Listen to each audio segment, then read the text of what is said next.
Hey everyone, Dan here. I wanted to talk about SNDL today.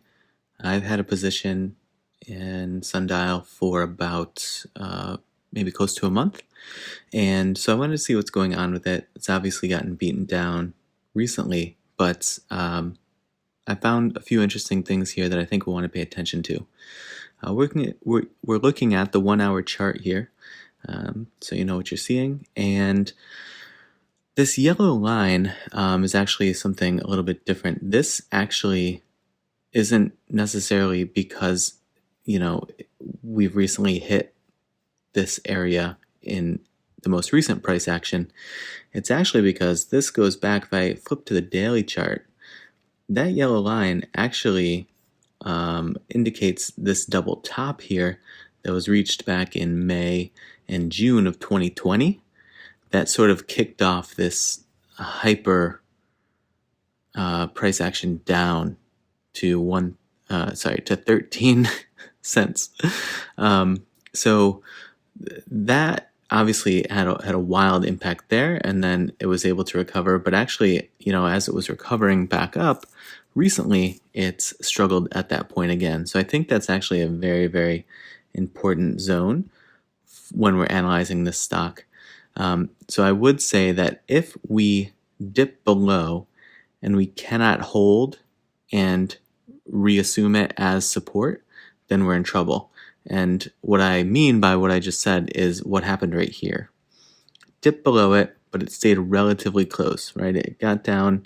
I mean, this candle goes down quite far, but that's the wick of the candle. But the bulk of the action was here within this box. So about 121. And that yellow line is 127. So it was able to overtake that level and reestablish it as support pretty quickly.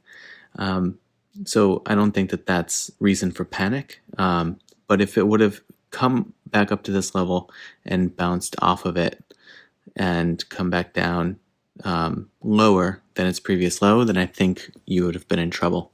And it's probably a good time to look to get out.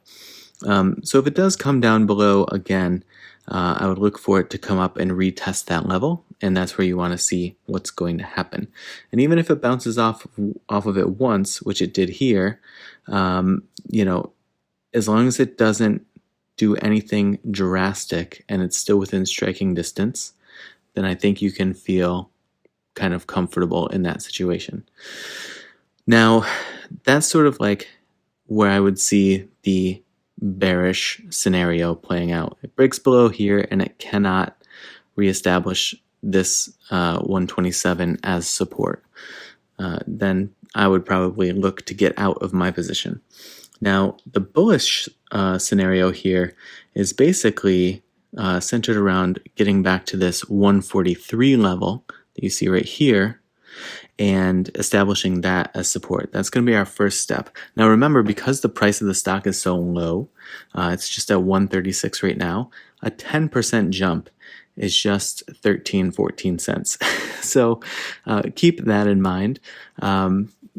These look like they're all very close together, these levels, but the percentage change is quite dramatic to get up to them.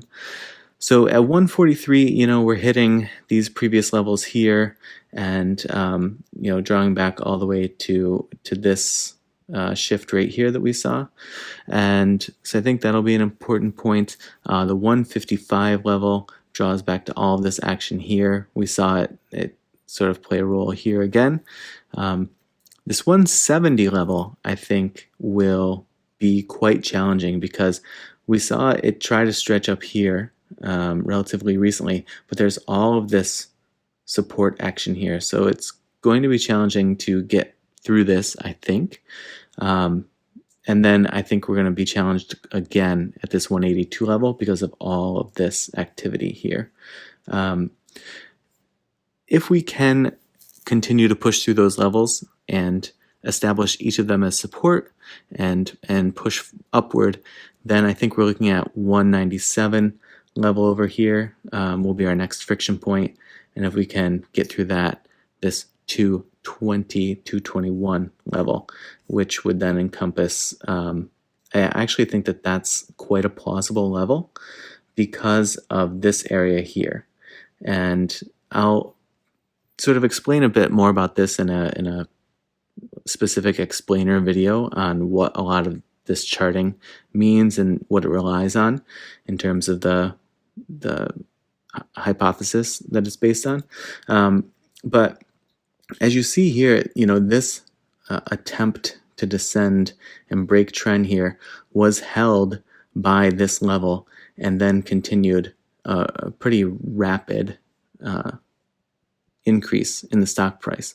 And then when it came down, it kept bumping this level several times before it broke, and then it tested it again, and then it couldn't break it and it came down. So I would be kind of surprised actually if we don't get back to that 221 level. I don't know when, and I know that that's kind of a cop-out. but what I would say is, pay attention to these levels first, see if we can even establish support at 143, and then you can start getting excited for what's going to happen at 155 and so on and so forth. But I would pay attention to these levels, see what levels it can break through, what levels it's sort of banging its head against, and it may recede from. And if that happens, that might be a signal to get out and either cut losses or take your profit. But those are decisions for you to make, obviously. But in any case, I wish you good luck in this trade. It's definitely an interesting one, and we'll see what happens.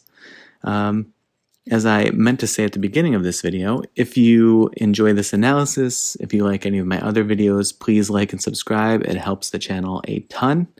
And I will see you in the next video.